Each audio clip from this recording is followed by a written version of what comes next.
If there's one thing I love, it's a good protein bar. And if there's one thing Greg Doucette's been preaching this whole time, it's that he makes the best protein bars in the world. So much excitement. These are the best freaking bars in the world. The best in the world by far, not by a little bit, way better than every freaking bar ever made.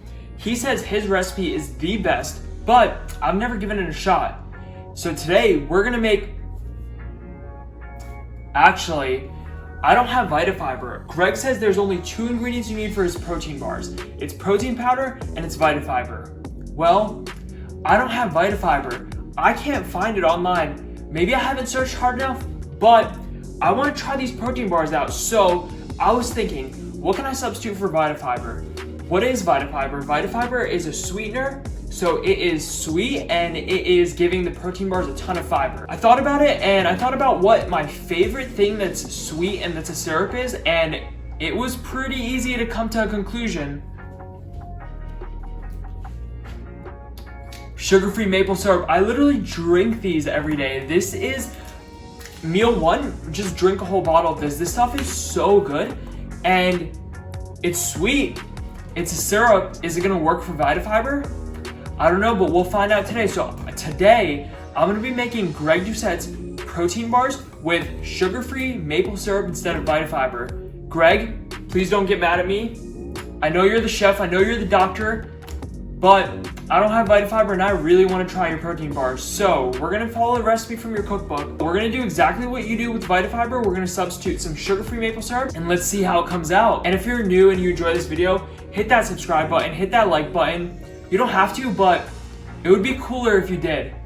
Let's jump right in. So we got a super simple recipe here. I'm gonna make a basic version of this bar. And as always, a staple in the Anabolic kitchen, a food scale. If you don't have one of these, what are you doing? Who uses tablespoons and measuring cups anymore? Just grams, guys, milliliters. Throw it on a food scale, measure it, so much easier. Using tablespoons and measuring cups, beyond me. Since we don't have VitaFiber, and the point of using VitaFiber is it's high in fiber, which means it's gonna fill you up, it's gonna satiate you. I'm gonna use a bit of coconut flour, so really this isn't gonna add that much fiber, but it's gonna add a little bit and it'll help bind the ingredients. So I'm gonna add a little bit of coconut flour, cause no rules in the Anabolic kitchen, right Greg? Just kidding, don't get mad at me. Grab a bowl, throw it on the food scale, and we're gonna measure out 1 scoop of protein powder. So I got a huge bag of whey protein. So this is chocolate brownie flavor. Should taste pretty good. Struggling to open this. There we go.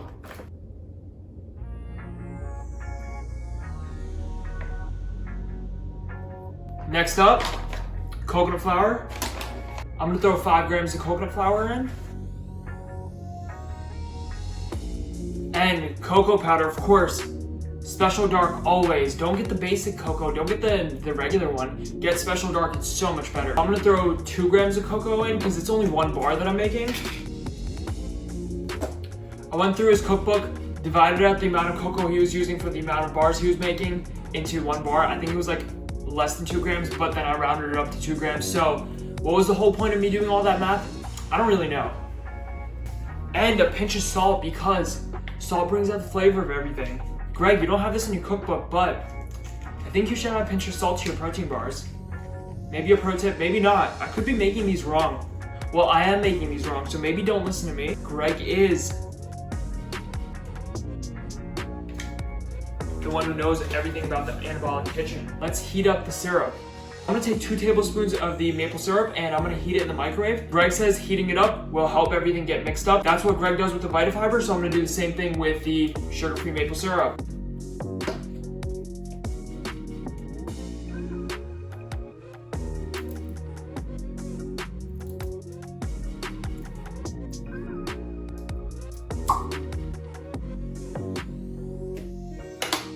This goes in the microwave for until it's hot, whatever that is. Before I start the microwave, let me mix this up and have this ready. As soon as the syrup comes out, I'm gonna put it right in here. These clumps of cocoa powder are not going away. Should I sift this? Who am I kidding, Greg? Greg would never sift his powders. heating that up, and let's see how it's gonna come out. But right now, I just got a bunch of powders mixed up in here. Did that just explode?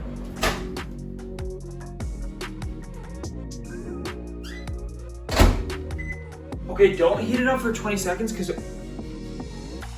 this is like boiling.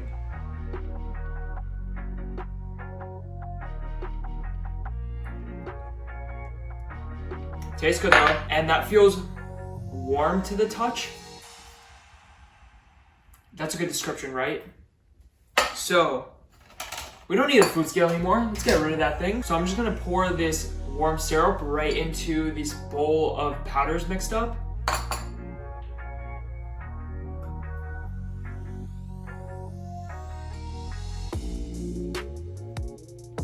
It smells like a brownie. It smells so good.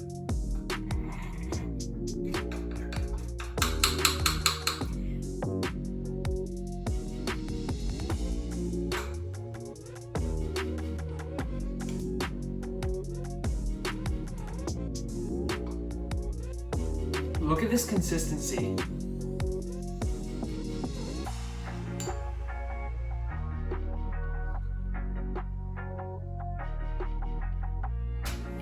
I'm gonna make the protein bar in this. So I got a piece of parchment paper that I just wrapped around this thing, and I'm gonna take all this goop in this bowl and put it right in here and pat it down and then freeze it like he says, because that's what he says to do. Let's get into the taste test once it's frozen, but how is this gonna go in here?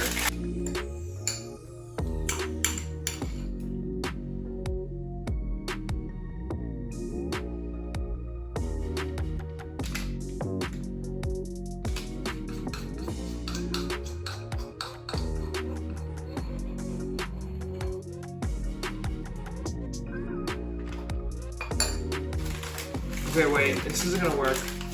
I'm just gonna take this out.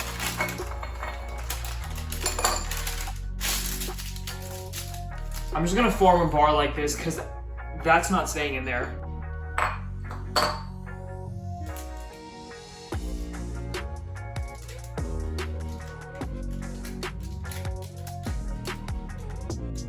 That was the hardest thing I've ever done. Spreading that out was so hard, but I kinda wanna try the batter.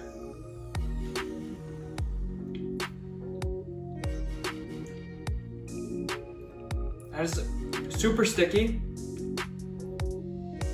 That's pretty good. Yo, that's good. I have high hopes for this thing. Got a little bit of syrup left.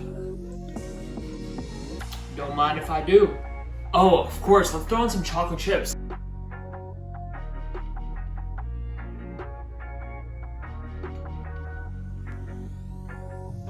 This whole bar has 150 calories, 20 grams of protein. Yours might have a bit more if you make this the exact same way I do, because your protein powder might have a bit more protein or a bit less protein. The syrup's only 5 calories, so it's not adding much. His bars are a lot higher in fiber, so they're a bit more calories, but I'm not getting the fiber from this bar. So I guess eat this bar and then eat a ton of broccoli to get fiber in. And then it's gonna be like eating GREG DOUCETTE'S protein bar. Same kind of thing. But I'm gonna toss this in the freezer, and then once it's hard like a popsicle, because that's how he likes to eat it, we'll take it out, we'll see how it tastes. That batter was tasting really good, so now my expectations are a lot higher than they were before. Let me show you guys how this is looking, by the way. Everybody loves chocolate. And guess what? This got over 20 grams of protein, and it tastes just as good as the chocolate bar. Just as good, and it's full of protein. It's over 50% protein. And just look at how good this looks. Like, does this not look like a masterpiece? So, it's the end of my college semester right now, so I was just taking a final exam, and I want to try this protein bar. It's been in the freezer for some time now. Look at that.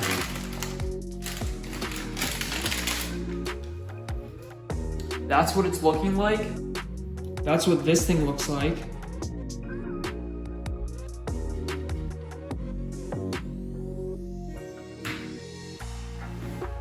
But let me give this a taste test.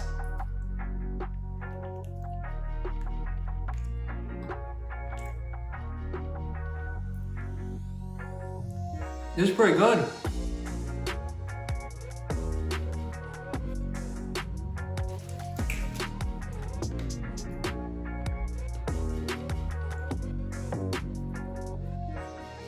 That is good.